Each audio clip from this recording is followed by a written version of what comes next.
Hello, and welcome to the Empowerography Podcast. This is a platform created for women's voices to be heard and a place to share their stories, journeys, and successes with the world for the purpose of helping other women who might be on similar journeys. We are empowering women one episode at a time. I'm your host, Brad Walsh, so kick back, grab one of your favorite beverages, and enjoy the stories.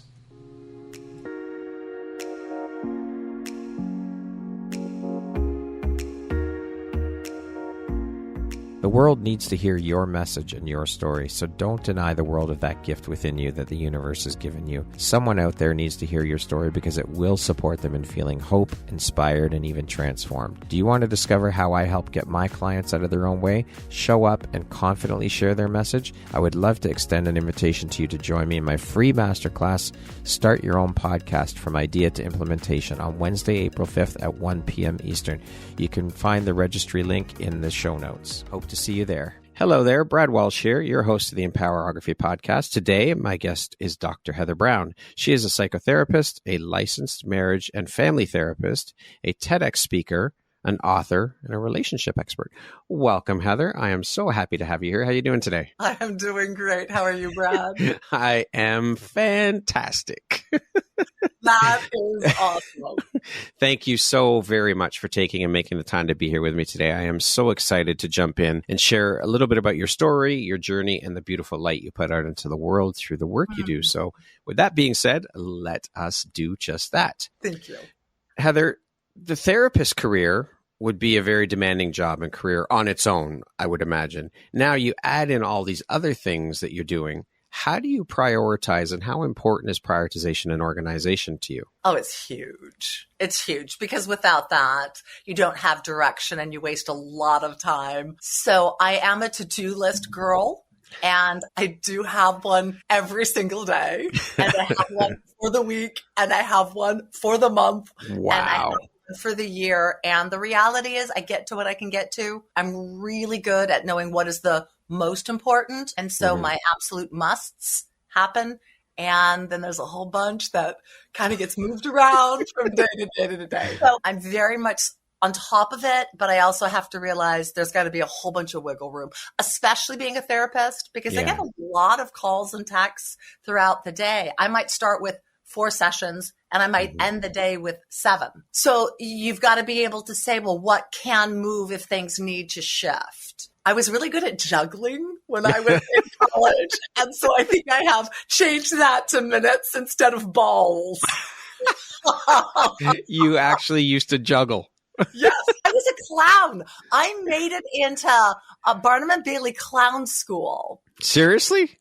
Yeah, but it was $900 and I was broke. And I'm like, no, let me in. Yeah, I did a one-person show in college. My background is theater, if you can't tell. I did a one-person show called Sniffles. Wow. And it was a one-person show on a clown character I created. And it's dear to my heart.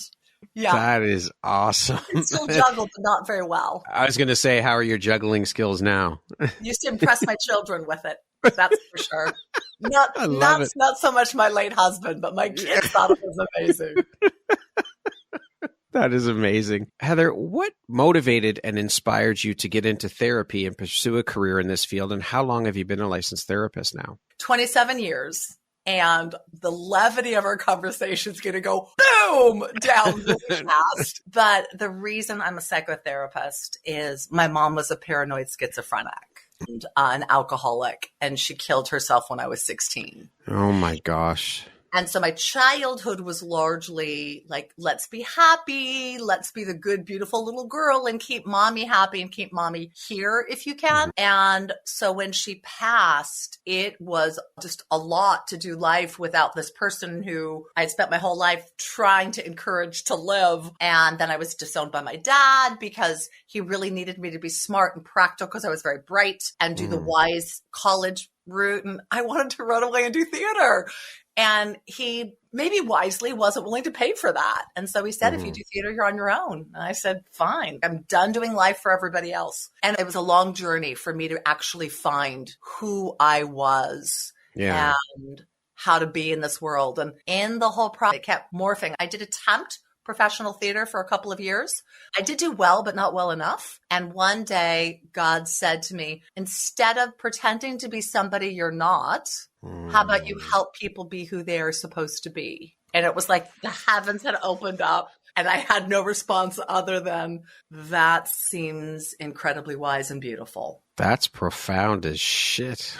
Yeah. I mean, that's heavy what you had to deal with being almost like being the parent for your mother. I was 100%. At 16 years old. I mean, basically, I started as a little girl doing that. Your childhood was taken from you, basically. You didn't really have a childhood, did you? So here's the thing that you're going to love. Nothing was taken from me. This is after years of therapy. Nothing was taken for me because I was given what I was given.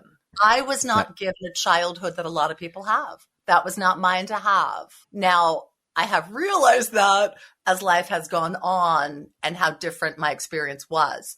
But as a child, I didn't know any different because you only know what you know. Yeah, very true. If mommy and daddy scream and yell at you, you think that's the way life is. So it wasn't until I was 8 that I understood my mom was crazy. Until then, it was just very odd. But at 8, I had a moment where it became crystal clear.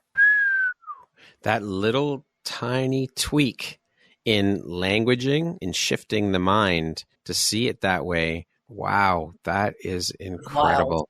It was wild. That takes a lot of work to get to that point, though. Well, I'm really to be here to help people be who they are to be. As the message you got said. So God has been very diligent and he's very cheeky with me to slap me on the side of my head and be like, are you serious, woman? Come on now. And yeah, he does it quite a bit, actually. And I love that because he lets me know when I am really not, and it's not even for him, when I'm not allowing myself to experience the power, the love, the beauty in this life that I can now have because I'm aware of it and because I have so many more options now. But self-awareness. People back and say, would you have changed your life? And there's so many days I would never want to live again. But no, because it's brought me to here. Yeah, and exactly. You are who you are because of that, because of all of that. You are the woman you are today. When we get those gentle nudges from the universe, God, whatever you want to call it. And a lot of the time, or a lot of people don't listen when those little nudges come. Then the rocks, then it's okay. You're not listening. Here's the 2x4. Wake up and see and listen to the message that you're getting. Yeah. 100%. And how beautiful that is. When I was in my master's program, one of my professors said something that just touched my heart so deeply because we were all scared that we're not going to be good at what we do.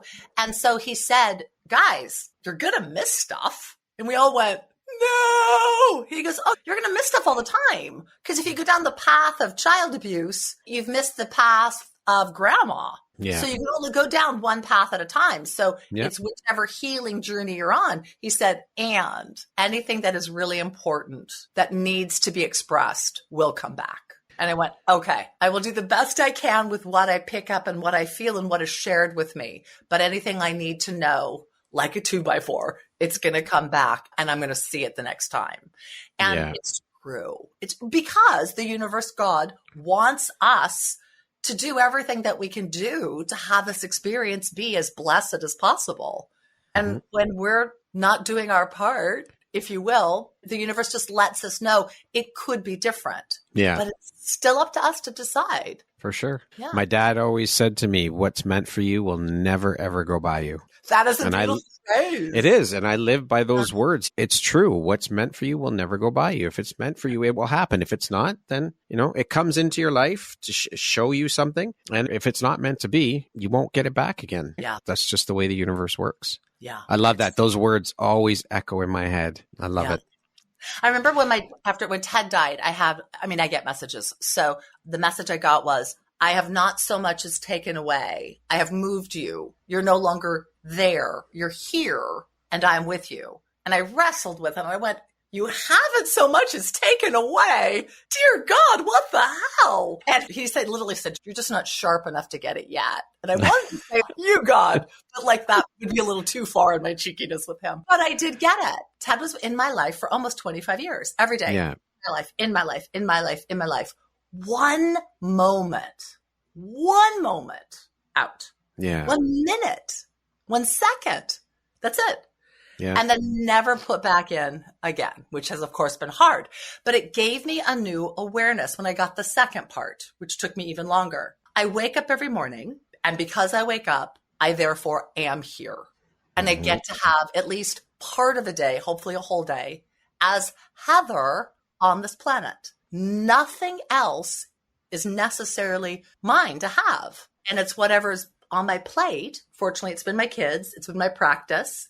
Some pets, some cars, some relationships. But if I view it that way, then I can receive whatever it is as a gift or an opportunity. And if something is removed, there is that place. And I use this all the time in my grief work with people. You have gotten all you were to receive, and that stays yours.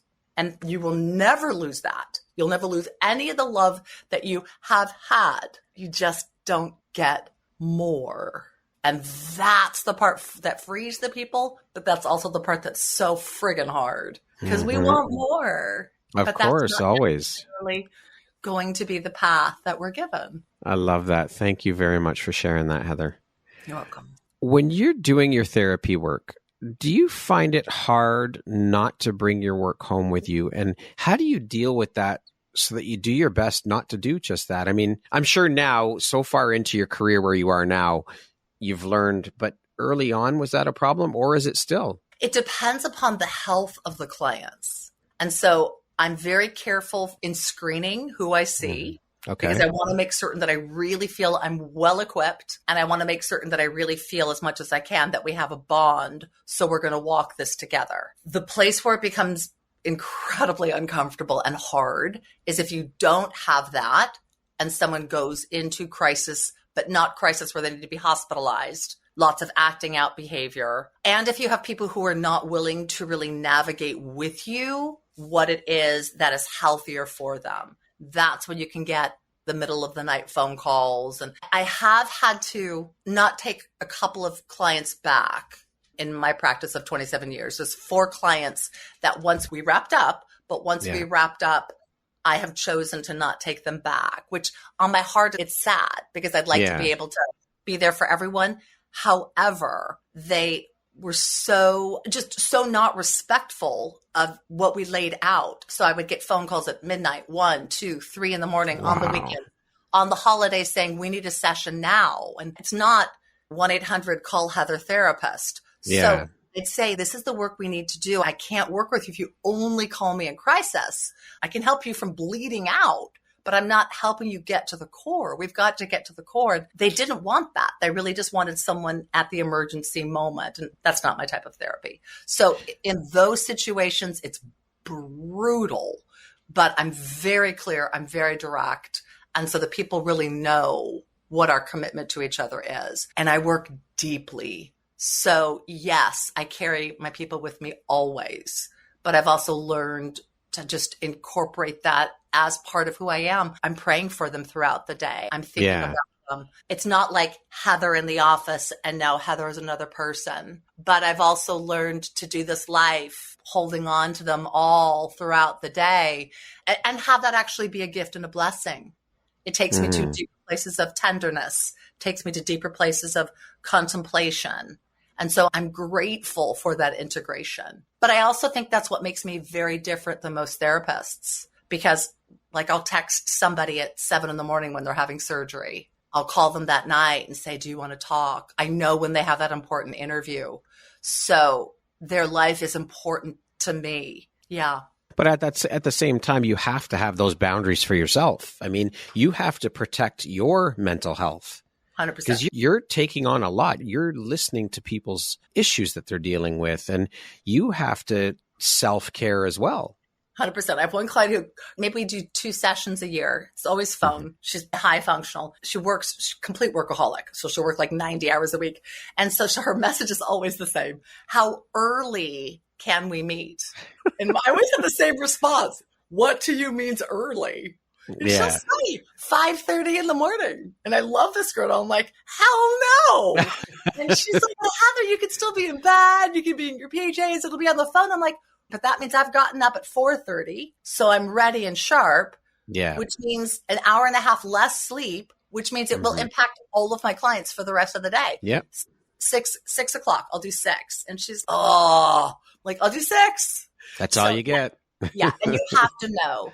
Yeah. And I'm very careful with things like balancing out how heavy my load is, how heavy psychically my load is. If I'm about to do something like when I was doing my TEDx, I was not taking as many clients that month before because I really wanted to keep my space available for me to be able to do what I needed to do.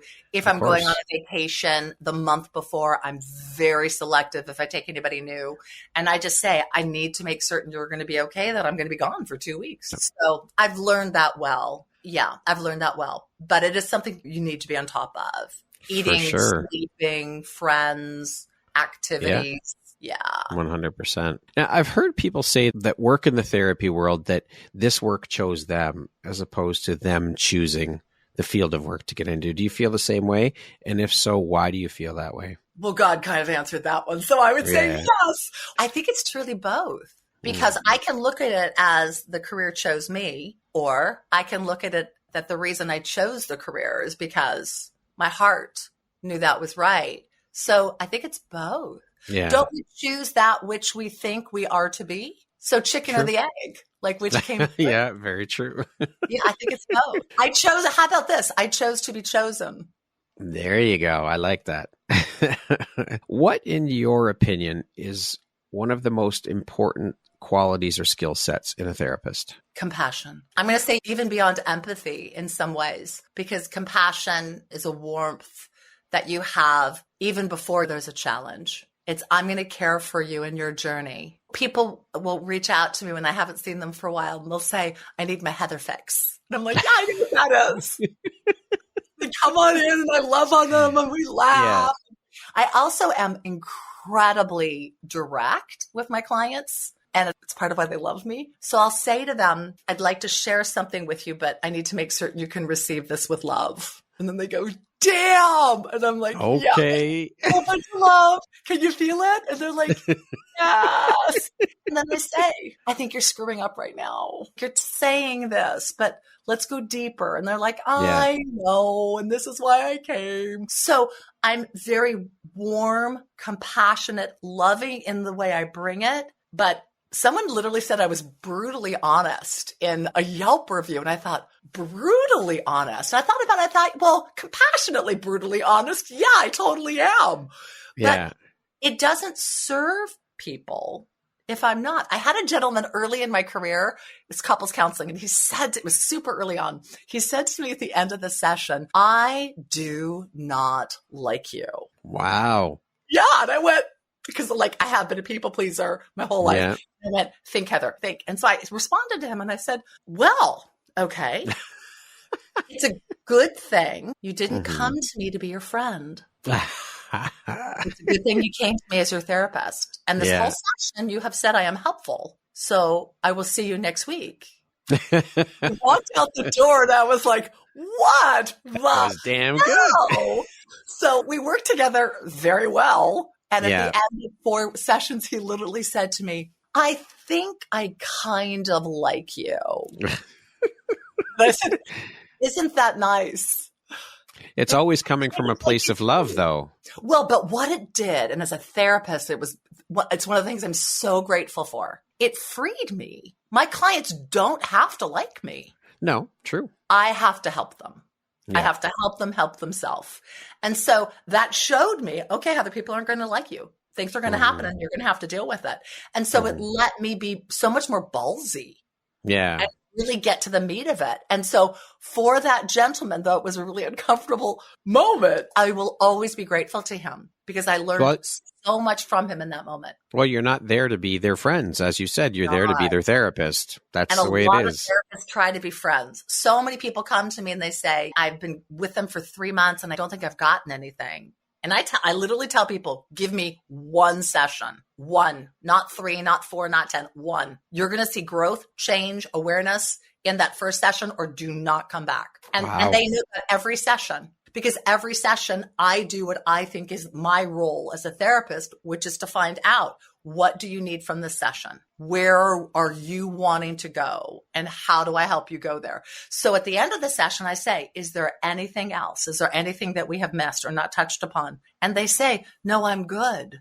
Then I say, fantastic. Have a wonderful week and I'll see you next week. But it's that place of what is it that you need?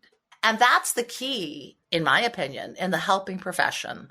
Always. How can it be of service to you? Well, I think that's the part of the key to life is to be in service and of service to people. That's part of why we're all here on this planet, is to be in and of service. Yeah. That's it. Plain and simple. It's pretty simple when you think about it.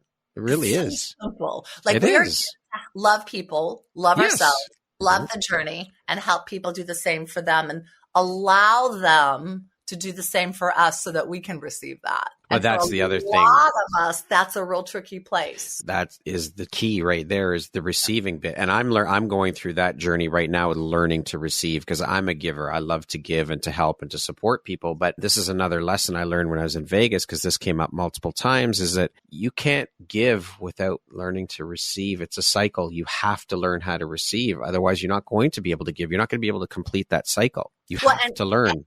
And if you don't learn to receive, you don't really understand the beauty in giving. Yes. And in the other person imprinting upon you, which is so important. I have a whole chapter in my book on giving and receiving because it is so important. Now, you're going to love this, Brad, because you now know this. Just wait, because the universe is so glorious this way. It's going to open up doorways within your life that you never knew are possible. When you start to decide, I am going to let myself receive, it just keeps opening and opening. I said to my daughter maybe a year ago, I have realized that I can receive your love more deeply than I have been. And she said, whoa, Mom, what happened for you to realize that? And I said, nothing.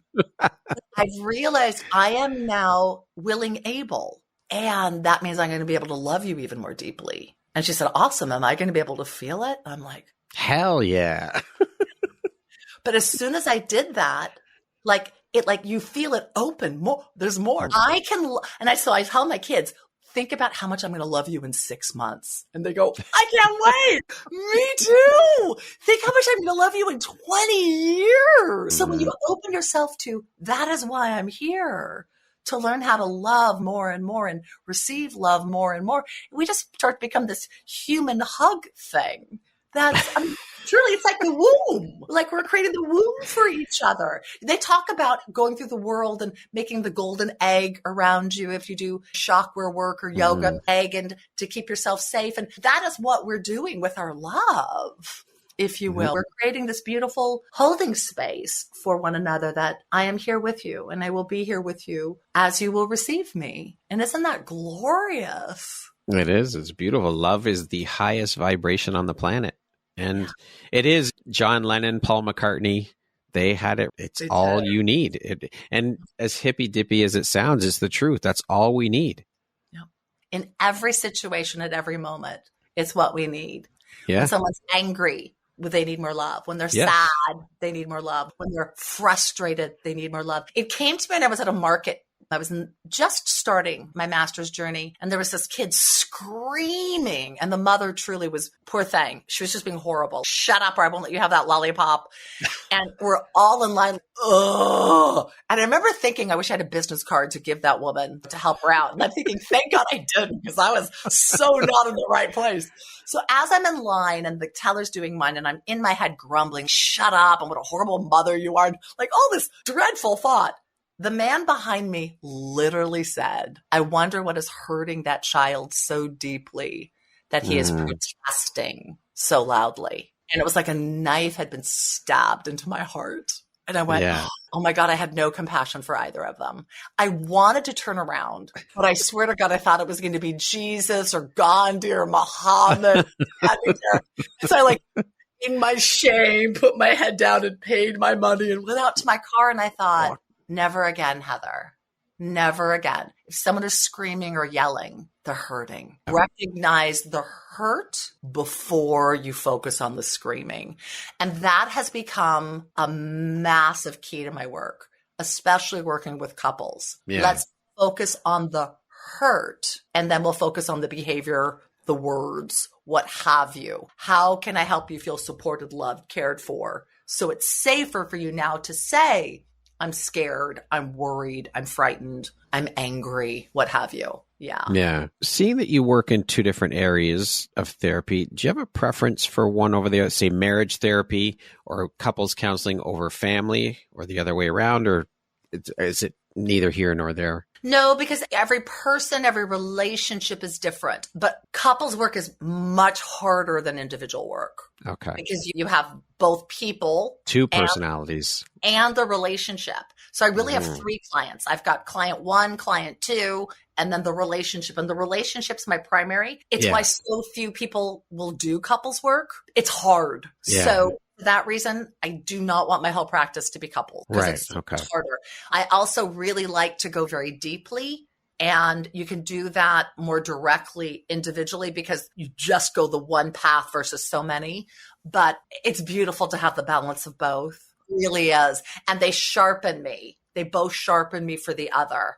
I'm sure. So I love them both. So working as a marriage counselor, couples therapist, what do you see as one of the most common things causing issues for couples or breakdowns in relationships or marriages? So my book called Speaking with the Heart. So we view communication as the words. So if I tell you, then you're going to connect with me and understand me. It does not work. And that's why almost every single couple comes to me and they say they have a problem with communication. And I nod my head and say yes. And I don't immediately say, let's look at it differently. I love on them a little bit, but then we do communication backwards. We do it, in my opinion, wrong. So it's compassion, which then opens up the door for connection. And when you have that, when you have connection with compassion, then you can get to the words much more easily. If we did it that way, I can say anything I need to say with love because you and I are connected. It's why I say, I need you to hear this with love. And if the person says, hell no, I'm not ready, I don't say it. So we rely on the words.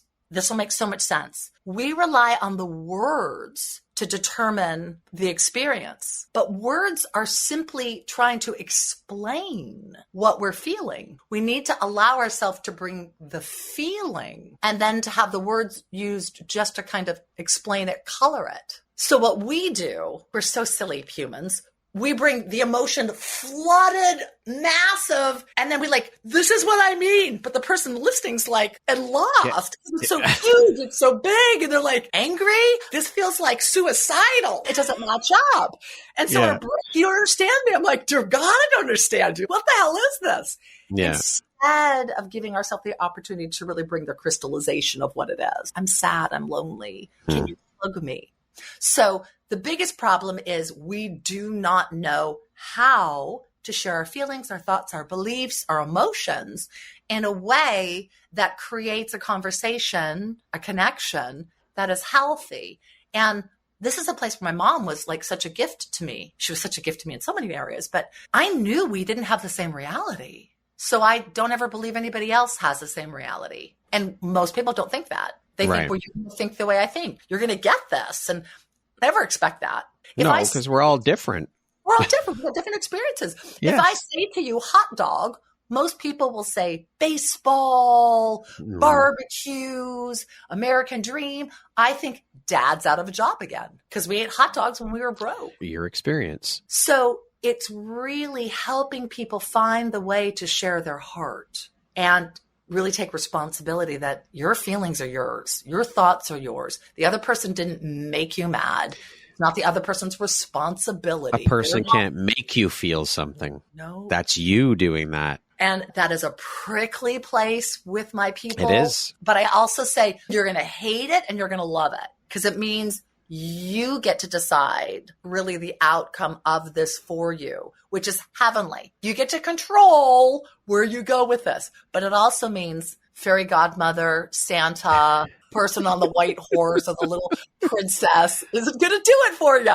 So you are fully responsible. You have to be your own damn superhero. No one's coming to save you. 100%. Right? It's a huge thing to step into and learn. Nobody can make you feel anything. And we only have control of our reaction to situations. We can't control someone else's reactions. We can't control how someone else behaves. You only have control over your reaction to a situation. That's it. How you choose to react.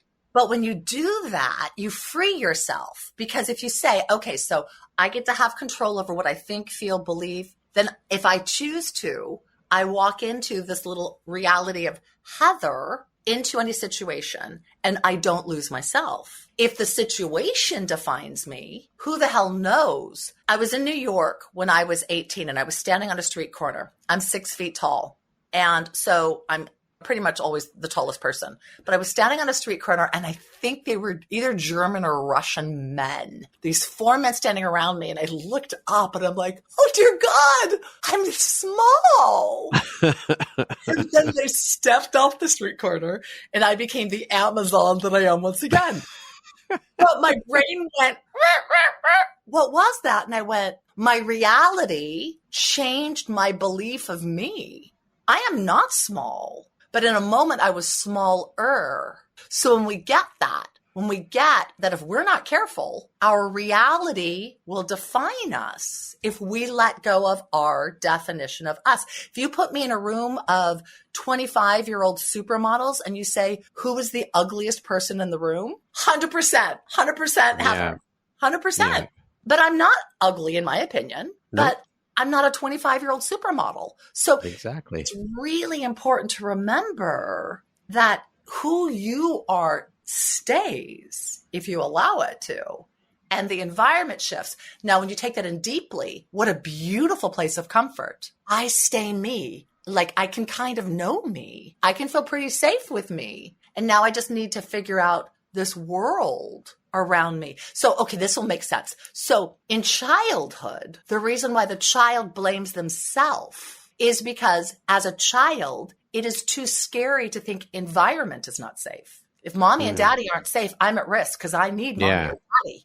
So we internalize we're at fault. We go through our young years with that. And as we come into our adulting and our reparenting and our awakening, we realize, hell no, it wasn't all me. This environment wasn't safe for me. But we have to be at the place that we've got that perspective to look back at that and know something other than what we have had to give us that awareness. And so many of us are so mad, like, why couldn't I have known this in childhood? Well, our parents just weren't healthy enough to give us that. And I mean, they did the very best they could with what they knew. What they had, yeah.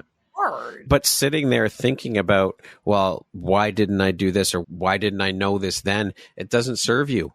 Going back and looking, that's not going to serve you. It's only going to drag you backwards. It's only going to keep you stuck in the muck. So work on it now. All of this ties into this, doing the self-work, working on you. You have to love yourself before anything else. And that's hard. A lot of people don't want to look within because they don't like what they're going to see.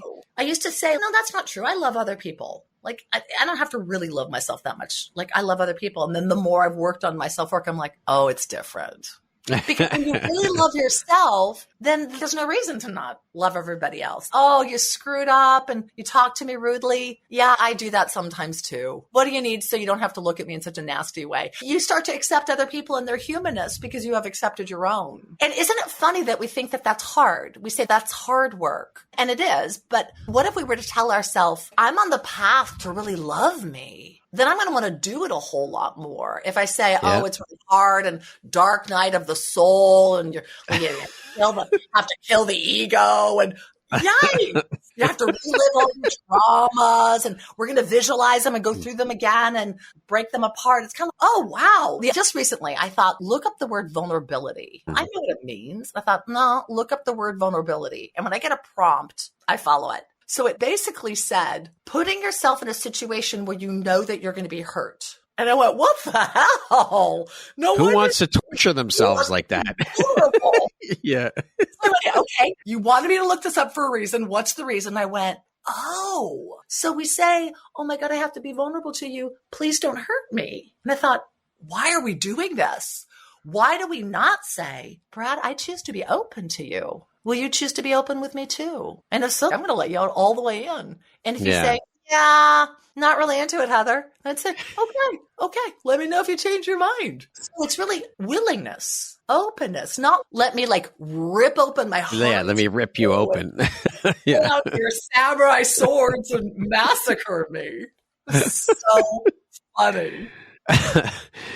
Keeping with this theme of couples and challenges and communication, all these things, I've seen many people around me and people I've come in contact with and spoken with, and you hear it quite frequently that it would seem that divorce is becoming more and more common. In your opinion, what is the main cause, and why do you think this is happening more in today's society, or is it actually happening more in today's society? Absolutely 100%. And I think the reason is marriage is different than what it used to be, but we're not changing what we need to change for that. People used to get married, let's go pre-1970, because they had common goals, common plans, they had their own roles, and they did not expect their partner to be their everything. Men had their guys group, women had their women's group, family was still very close. Also, people weren't having sex as much before marriage. Very true. I'm not saying that's a wrong thing to do, but here's a place that we are not talking about that is so problematic. If I have had the candy store before I marry someone, and then I marry someone, well, okay, now I get the Tootsie Roll. That's it.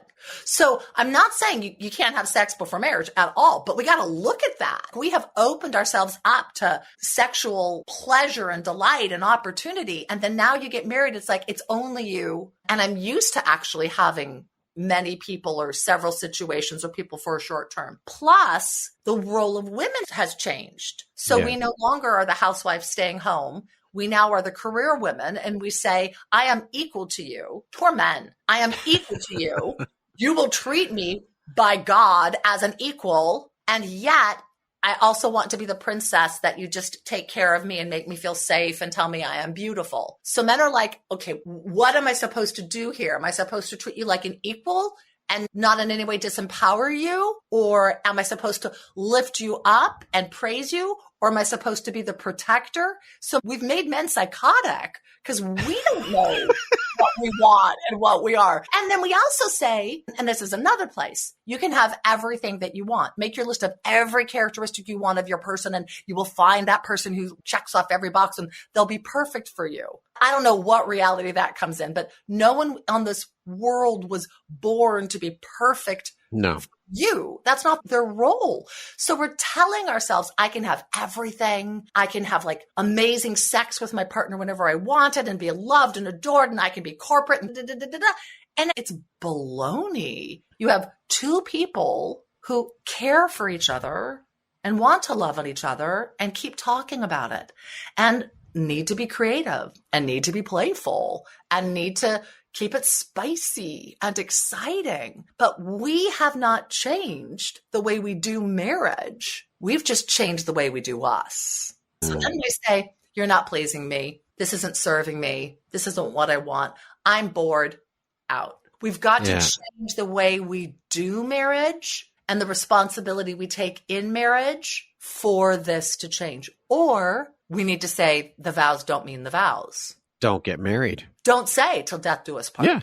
I'm not sure I'll get married again. I mean, I'm not opposed to it, but I would need to be able to say what I said to Ted, which is, I will stay with you until you die. Yeah. And in this day and age, people don't do that. We didn't work it out. It wasn't what I wanted. We've kind of veered in who we are. But years ago, if someone lost their job and you lost your house, you didn't say, well, this isn't the lifestyle I wanted, so I'm leaving you. So we've become very selfish, and we've become unbelievably problematic in marriages with infidelity and with porn. And so we're feeding the sexual frenzy in a way that doesn't honor marriage. It honors lust. And lust can be a part of marriage, for sure. You want it to be. But when lust is a part of outside of marriage, you're in trouble. But if these are the things you desire and you want, that's fine. Don't get married, period. 100%. Like you've got polyamorous, you've got swinging and all these other things. If that's what you want, don't get married. Just 100%. sleep with whoever you want. Go ahead. But don't get married if that's the life you want. I mean, I don't understand that stuff. That's not who I am. That's not part of, I have no interest in that stuff. And if I did, I certainly wouldn't get married. I had a client who was a player and he loved one girl and she wanted to be married. And I said, don't do it.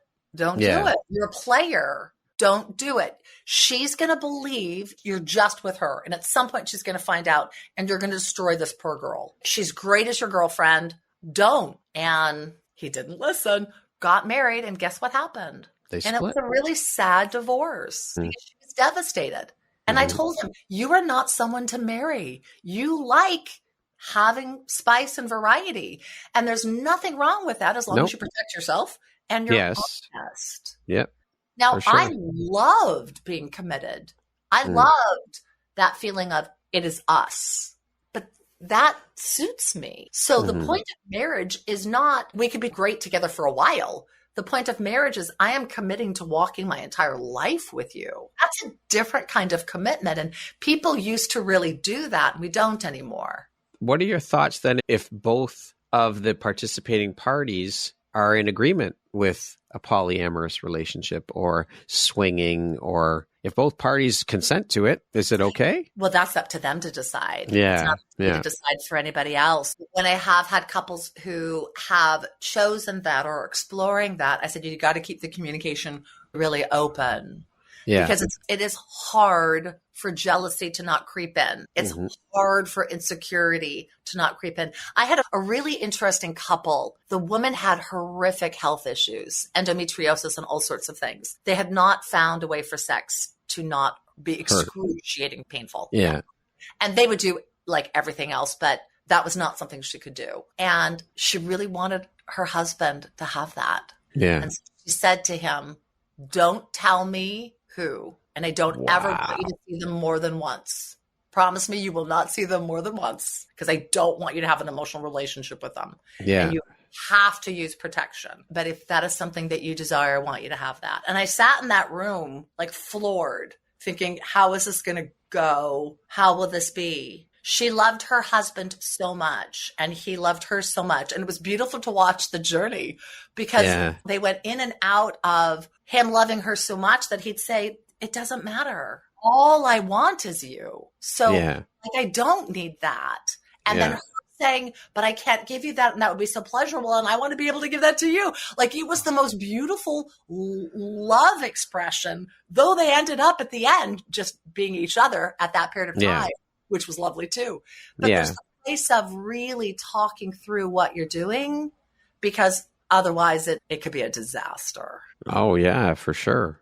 100%. I'm not secure enough for that. I would want to know, does she do this better? Are you thinking about her? Plus, I love intimacy. And for someone who has been with one person long term, it's not the same. You can say I'm intimate with 5 different people. It's not the same. It's different. It is the only one. As a psychotherapist, let's veer off the relationship part of it. As a psychotherapist, you also obviously you're working in the field of mental health to a certain degree as well. Have you seen a notable shift in mental health and bringing it to the forefront or getting more exposure for the issues of mental health since you first started to where we are now? Oh, massively. Anxiety, depression, cutting, gender issues, drug addiction, bipolar. Absolutely. And a place that anybody who's in the mental health field goes into, there are not enough resources. On the practical side, how could there be? How can a government pay for everyone to get help? Someone's got to have a whole bunch of money and be offering it. And COVID created a massive problem in anxiety in social interaction, drug, alcoholism, things went through the roof. One hand, I think we're getting more educated. We're becoming more aware. And in some ways, we're taking so much better care of ourselves. And then on the other hand, I think we're getting more and more messed up all the time. So I think we're this weird concoction of both of those. Yeah. Because the more you know of these other things, the more we become aware of, oh my gosh, there's just so many layers to being human. And there's so many challenges in the world. I think there's still a huge stigma, though, around it. And mental health awareness is nowhere where it should be, nowhere near where it should be. It doesn't get talked about enough. And in my opinion, it's still swept under the rug. I think back to when my parents were growing up, that wasn't something you talked about. Families didn't talk about that. And it was just like, oh, no, we can't. We've got to keep up appearances. You can't talk about that. We can't let people know that. Do you agree that it's gotten better? Yes. In terms of that. And why do you think that is? Why do you think there's been that shift, in your opinion? Well, it's social media. There's just more, internet. You can find out more. You can Google. You can find out. Social platforms, it's a mixed bag because it depends upon how you receive it. But TikTok, it's all over the place. Suicide, cutting, depression, drug addiction, prostitution, children, sex trafficking. It's all over. So there's a lot of opportunity to understand and learn, but then there's also the opportunity of, well, what is being shared? So when my mom, she was failing a lot, but when she was in a really difficult place, I feigned physical injury to go to the doctor, and I'd make up something, lied to my mom, and I would try to hand him a note that said, my mom is ill, can you help her? And she would always snatch the note because there were no resources. Yeah. And no one talked about insanity. No. And I didn't know where to go. And so she was locked up, but there wasn't therapy and groups, and there's meetups, there's online chat groups. There's so much more support for everything. There's so much. We have the best opportunity to help people that we ever have had simply because we can reach so many more people. But then there's also the place of, well, how do you fund that? And how do you source that? And how do you monitor it? Yeah. It's dangerous. So in your opinion, then, how do we start making bigger strides with this and bring more awareness to the problem? Well, I think it's what you did in Las Vegas. I think it's what so many of us do. We have summits. We have breast cancer awareness. We have, walkathons. We have opportunities where we raise money. If you look at like Chalk Hospital for Children and the City of Hope, there's so much that is offered, and it's up to us to decide, do we get involved? Do we volunteer? I mean, truly, each lister right now. Yeah. And I'm going to put myself in the pot too. Yeah. Are there huge social challenges that you are donating time, wisdom, or money toward? But then there's the other side of that too, though, Heather, is I think about the ice bucket challenge for ALS a few years back. And I heard stories of most of the money didn't even go towards the cause. It went towards administration. So this is the double-edged sword, right? You want to get involved and you want to help, but is the funding, is my help, is my donation really going towards what they say it is? You don't know. There is no way of you knowing. It's very hard to decide. Yes, I want to do this. I really do. But is my money going to what it should be? Don't know. And so there's That's a lot the thing, where right? you try to do some research and look at their funding, look at their financials, but maybe you don't give money. Maybe you give time. Time. Yeah. Time in lieu of money, I think, is probably the better bet. Maybe you don't go to the large venues, but you go to the small venues. When I was a child, my mom used to take us to the retirement homes, and we would go, I would sing and play the guitar for the people at the home, and we'd bring them cookies. And that's what we did. And so there's small ways. My son used to bring in my neighbor's trash cans because she was a woman who was by herself. And so he took care of her trash cans every week. There's ways you can do it where that personal touch is really from yours. Giving money to a homeless person, I don't know where it's going to go. No, buy them a coffee, buy them a sandwich. Exactly. So there's don't ways give them money. I give them granola bars or an apple. Mm-hmm. So there's the place of, if I really want to know that I've got some knowledge of what I'm giving, then I'm going to be mindful of the way that I do it. I might send, if there's a fire, I might go through my closet and send them 2 bags of clothes instead of sending them $25. It's up to you to decide. And then I think there's also the place of saying, I gave it in love. I hope it's used well. intention. I was having a conversation with a friend last week, and we were talking about how it's almost like people have forgotten how to be kind to one another, how to love each other and all these things. And we were talking about that. And it reminded me of an instance, because we were talking about, it doesn't take much to be kind to another person. A smile, a hello, you can change the trajectory of someone's day with a smile. Something very small. It doesn't cost you anything. It doesn't take any time out of your day. And it reminded me of back in the summer, I was grocery shopping, and I came out of the grocery store, and I had put my bags in the car, and I noticed there was an elderly woman walking around like she was lost. And I thought, what the hell? What's going on here? I gotta go talk to her. And cars were passing by. People were walking by her, didn't pay her any mind. And I walked up to her. I said, is everything okay? Do you need some help with something? And she said, I can't find my car. And it broke my heart inside, because I thought, all of these people are just driving by her like she's invisible. And so I spent an hour with this woman walking around the parking lot looking for her car. What do I care? It's an hour of my time. And this poor woman is walking around with grocery bags in hand looking for her car. And I thought, all of you ignorant fucks are just walking by her, driving by her, not giving a shit, like she's invisible. That's terrible. What is wrong with you people? Bless And it you. took us an hour because she couldn't remember where she parked it. And she kept saying to me as I was walking around with her, you probably have somewhere to be. You can go. I'm like, no, I'm not. And I took her grocery bags from her. I'm not going to make her carry them while we're walking around. And I thought, no, I'm not leaving. I'll leave once we find your car. If it takes us 2 hours, I don't care, because I walk away and you're going to spend another, 3-4 hours looking for your car. That's not good. That's not fair. Yeah. It's an hour out of my day. It's 2 hours out of my day, whatever it is. That's what we need to do. And we don't have that element has gone missing from humanity. That's the TEDx I just did. Taking that moment. And one of the stories I talk about is a homeless man. He was standing on the street corner. I rolled to my window, put out my granola bar and a book, and he looked at me and he said, God bless you. And the man looked into my soul, and I'm like looking at him and I'm like, ah, he goes back, super long light. Like I'm sitting there, oh, what's going on with my car? You'd be like, take it up, beat me up, Scotty. And so then as it's finally time for me to turn, I look over at him to smile, and he goes, I got you. Remember, I will never be the same. Now you can say, well, he was one of those special people. I could have been Heather on any other day, rolled down my window. There you go. Rolled up the window and zoomed away. See you later. Yeah. In that moment, just like for you in that hour, for that sweet woman. And she was so grateful. She was so thankful and grateful for that. And I thought, what really got to me was that could have been my mother or my grandmother. I would want someone to help them. I wouldn't want them to walk around a parking lot aimlessly for hours on end and people driving by and walking by her and not paying attention like she's invisible. That's horrible. That woman is someone's parent. That woman is someone's grandmother. Yeah. It's a very simple concept.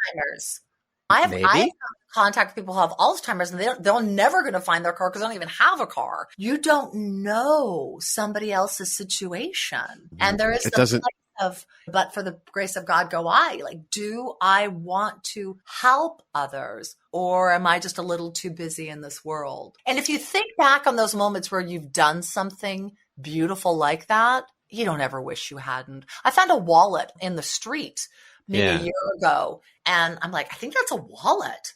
So I pulled my car over, got it, opened it up. There was a receipt from the store.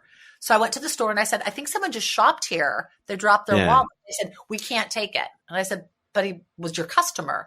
They said, yeah, but that would make us legally responsible for it.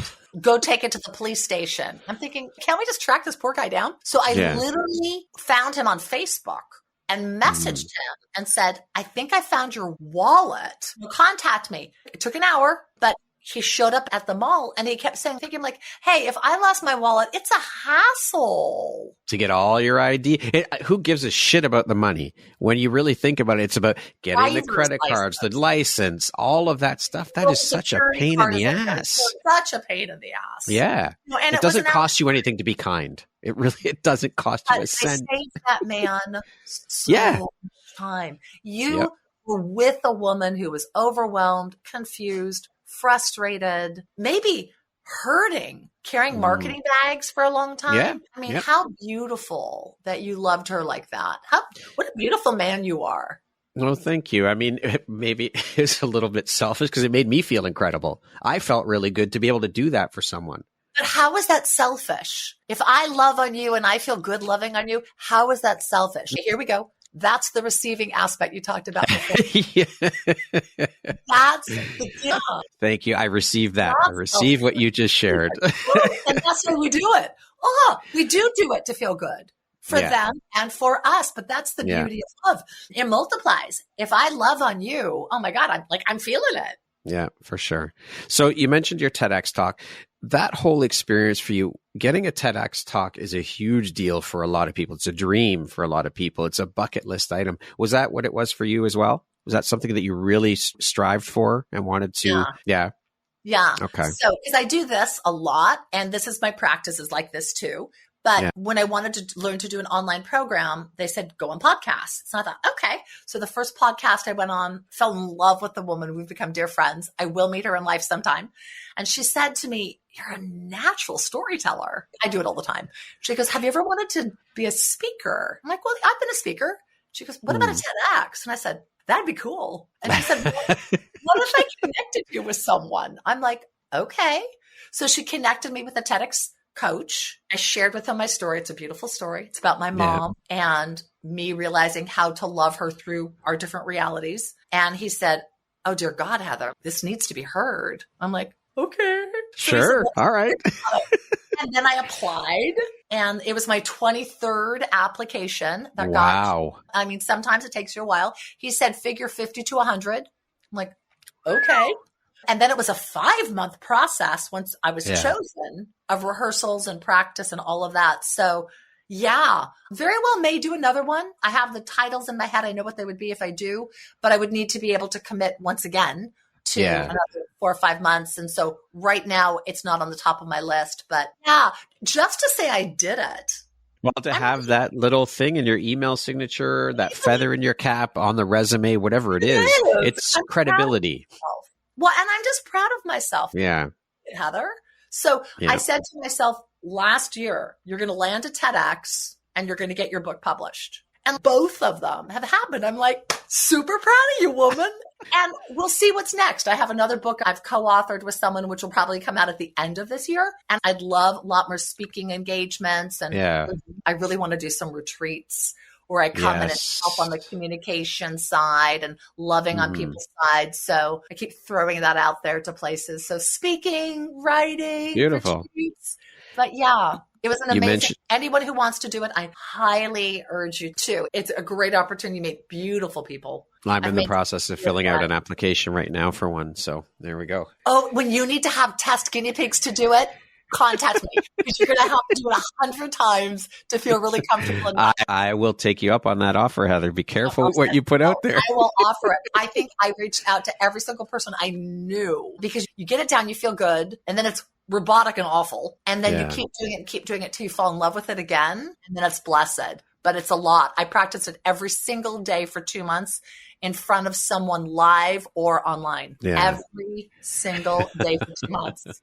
So as mentioned, you wrote your book. Yes. I would love for you to speak a little bit about the story, your book, what the title is, the subject matter, and what that experience was like putting that down into paper and sharing it with the world. It's called Speaking with the Heart, Transforming Communication and Relationship with Compassion and Connection. And it is 27 years of being a therapist. And it's realizing that we don't know how to do communication effectively.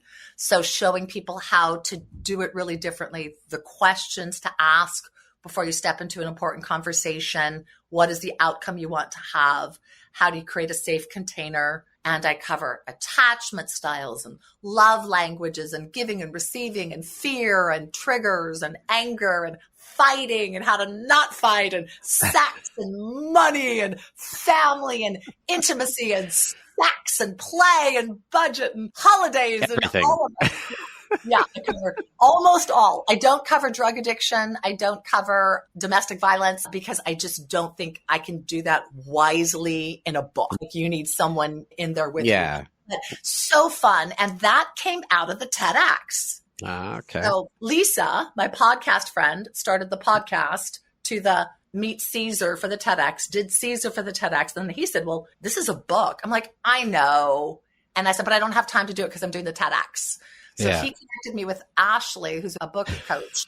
And she said, but you're already doing the TEDx. Like, this is part of your book. I'm like, I know, but I just got to focus on the TEDx. And she's, no, I think you need to do them together. You've been working on the book off and on for 6 years. When are you get it done? Now. So then I jumped into that process because I didn't know how to write a book. And so I took her coaching program, Ashley Mansour, amazing. And she helped you see what kind of writer you are, how to be skill and also strategic and creative. She was amazing. She showed you how to map your whole book out. So there's a lot in writing a book, which is the pre. It's like communication. There's a lot of pre. And so you mapped out what the chapters were, what you were going to cite, your important points you wanted to reach. So I send it into her and I say, I think it's pretty good. And the response I get back is, then you could do better. She sounded like God. Oh, so I ripped the whole thing apart, took a whole nother weekend. It was beautiful. And I sent it in and I said, I love it. And she reads it and she sends it back and she said, I do too. Beautiful. So when I sat down to write, it flew because I had it all figured out. Figuring the pre was challenging, but it needs I'm sure. to be, because you need it to be so cohesive. It needs to build and grow, and you need to make certain it makes sense. And the part that was so fun is people ask me to write a book forever. My clients ask me all the time for a book. And I've come up with some glorious exercises. So what I do differently than most couples books is I walk you through it. And so I say, okay, grab a piece of paper. We're going to do this now. And then you go off and do it. And then you come back and I say, okay, so let's talk about this. What did you learn in here? What can we share more? So I'm walking them through the exercises. So when Anthony from Post Hill Press read it, he said, I've never seen a book like this before. I'm like, I know. He said, Heather, this is wonderful. I'm like, I'm trying to make it like a workshop book. And it really works. And they're beautiful exercises. And then the other place where it makes my book unique is I've written it as a widow, which is a beautiful place because I don't get to do any of these exercises. So I come to the people, not feel sorry for me, but look how beautiful this is. Go grab their hand and look into their eyes and tell them what they mean to you. And so having that layer of, I so want that for people, really loves on them. So it comes out January 23rd, and it'll be on my website. It will be on Amazon and Barnes & Noble. And yeah, I'm really excited. And so you should be. My baby. Yeah, absolutely. What would you say is one of the most important things you've learned in your life? And what was your life like before learning it? And what was your life like after you learned it? That the purpose of my life is what I choose for it to be. And that is up to me to decide. And before I realized that, I was living my life trying to figure out what my message was to the world by how everybody else felt about me. And so I was very much trying to make certain everyone else loved me and everyone else thought I was awesome so that I could then look at myself as if I was valuable or important. Outer validation. 100%. 100%. Not even 99. 100%. It changed. Yeah. Everything. What do you think your unique skill set or superpower is that's helped you become successful? I am part fairy. And when you say that, some people think I'm a nut, which I am. So I'm okay with that. But I exude joy and the world is so hungry for it. And we are so hungry for it. And I have been able to tap into that frequency within myself. And I am so grateful for it every single day. And I do a lot, like speaking with you, which helps rev it up because I know I'm here to love on people and I know I'm here to help people love on themselves and just to like, so, okay, so you're going to laugh. So I kind of went into a wobble last week thinking, oh my gosh, the book is about to come out. And what if nobody really likes it? And what if people don't really buy it? And I've spent all these years and I spent all this month and I spent all this money and what is it going to mean? And was there any point? And God literally said to me, Heather, it's just a book. I'm like, God? He goes, it's just a book. Nobody cares that you spent 1.5 years and a ton of money. You did all these courses and it took you forever. Nobody cares. You wrote the book for it to be a gift. You wrote the book to love the world. How about your focus on your book is to love the world. And I'm like, there you go. Yes. So I received that. Deeply into this reservoir that was so empty and bereft of anything. So that, to me, that's the place, like really letting yourself recognize the joy and the love and the fact that we do have all the answers as long as we listen. Yes, that's the key, is listening. Yeah. We have 2 ears and 1 mouth for a reason. Exactly. Speaking of success, how do you define that word? What does the word success mean to you? Appreciating and being grateful for where you are in this very moment as you are in time. What does the word empowerment mean to you? Ooh, giving yourself all that which you are and all that you want to be. Okay, we're going to jump into a little rapid fire section here. So the next grouping of questions just be 1, 2, 3, 4 word answer type thing. Okay. If you could be remembered for one thing, what would it be? Loving the world. If you could teach the world one thing, what would it be? To love yourself and the world. What is one thing that you love about yourself that is not related to your physical appearance? I really love that I'm a fairy. It is so much fun. How would you describe yourself in one word? Ooh, it's 2. My best friend called me this a long time ago and it's stuck. Winter's sunset. That's beautiful. I agree. If you had a theme song that played every time you walked into a room, what song would that be? Probably, it's a song I sang for preschool graduation, and I still need to remember it every single day. And for me, it is my truth. It might not be for a lot of people. Born Free. Yeah. That concludes our rapid fire section. Now back to our regularly scheduled program. What is an unexpected blessing or occurrence in your life that you're grateful for?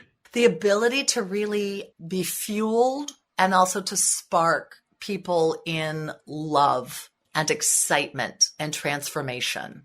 I'm so grateful for that every single day. If you could step into my shoes, what question would you have asked yourself that I didn't ask you? Gosh, I don't think I would have. Maybe other than, I don't think I would have. I think you've been amazing in what you've asked. Thank you. I received that. This is a good lesson. I'm learning today. Good. Because I think that of what is asked is what is wanted. And because I am here to be with you, I want to be with you in the way that you want me to be with you. Beautiful. Thank you for that. You're welcome. What is one lesson that your career has taught you that you think everybody should learn at some point in their life? To not take it so seriously as you take it seriously. You got to have fun. You do. Life is short. Wrong. It all goes wrong. Yeah. When I was trying to do a video recording for my website, the first time the mic didn't connect. The next time the mic and the camera were off. The third time the internet was down. The fourth time I had laryngitis. So I'm on my bed sobbing and I'm like, okay, God, I'm trying to do a video on communication, showing people how to communicate. Should I just not do this? God, I can't even talk. I can't communicate. And God said to me, why don't you just use your phone? And I'm like, are you serious? And so I can make it more complex. And God literally says, throw out all this chatter, Heather. Just do it. Literally, the thing that's on my website is still the one that was from my phone. Will I pay for someone once again to do it? Maybe. But that's what we do as humans. We overcomplicate things because we overthink. I'm a classic overthinker. Overthink shit all the time. And that's what we do. Just receive, Brad. Just receive. I'm working on it. I've had a few lessons here this morning in our conversation. And that's it. If I'm overthinking, I'm not receiving. Every time you get caught in that, say to yourself, whoa, I am trying to make this work. Okay, what is to come? So I heard a quote from a DJ on the radio last year, and he said that overthinking is the art of creating problems that do not exist. And that stuck in my head. Like, it's so true. Yeah. We are making mountains out of molehills. 100%. 100%. 100%. And that quote resonated with me so strongly. Yeah. It's like, yeah, it's true. And that is the thing, especially for an entrepreneur, that I think is so important. I'm not saying don't be excellent in what you do and don't do the best. You can do whatever you want. It's your business. But there is the place of saying, I really just need to get this done.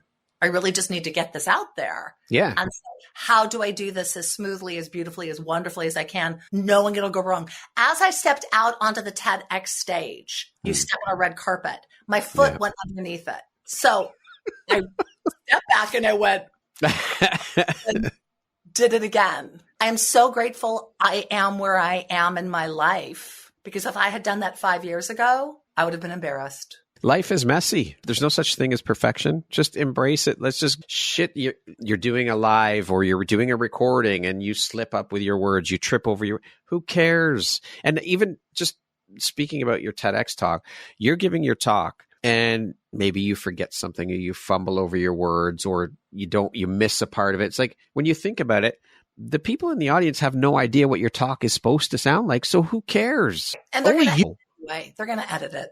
So yeah, if it needs to be, or they'll do it again. One person's didn't work well, so they did it again. But just to say, when you're speaking or when you're recording something, if you fumble, who cares? What's the big deal? Life is messy. Embrace it. Let's just do it. Just continue on. Exactly. Yeah. Heather, if you had the opportunity to sit down and have a 1 hour conversation with one woman, any woman in the world, who would it be and why? Living or past? Either or. It's up to you. My mom. I would love to be able to sit down with her and talk. Yeah, it's been 44 years. Beautiful. Yeah. If you could go back and give your younger self one piece of advice, what would that piece of advice be? Hug yourself every single day, because you need a hug every single day. There's going to be a whole bunch of days you're not going to get one. Hug yourself every day. You are beautiful. You are wonderful. And I'm never leaving you. Lastly, Heather, if you were to deliver your last 30-second speech to the world, your corner of the world, your tribe, your people, what would that last 30 seconds sound like? What words of wisdom would you impart? Probably what I just said to myself. Hug yourself every day. And if you can, hug somebody else every day, because we all want love. We all want love. And so make certain you're loving yourself as much as you can, and make certain you let yourself receive love as much as you can. Heather, thank you so much. Beautiful way to end the interview. Thank you very much for your time. It has been an incredibly beautiful, inspirational, thoughtful, educational conversation. You are a beautiful soul. I am so grateful to be connected to you, to have you as a member of the Empowerography community. Thank you so much for your time. I appreciate you and the beautiful light that you're putting out into the world through who you are and the work you do. I'm so honored. I'm so glad that we're now friends, because we're now friends. So we are, absolutely. Thank you. Thank you for inspiring such a beautiful talk. Thank you for asking such important questions. And thank you for being willing to give me and your listeners the opportunity to love upon ourselves and each other and on you. It is my pleasure and my honor. Once again, my name is Brad Walsh, host of your Empowerography podcast. Today, my guest has been Heather Browne. She is a psychotherapist, a licensed marriage and family therapist, a TEDx speaker, an author, and a relationship expert. Heather, thank you so much. I hope you have a wonderful rest of your day. You as well. Bless you. Thank you. Thank you very much for listening to this podcast. If you haven't yet, please be sure to subscribe, rate, review, and share with all your friends.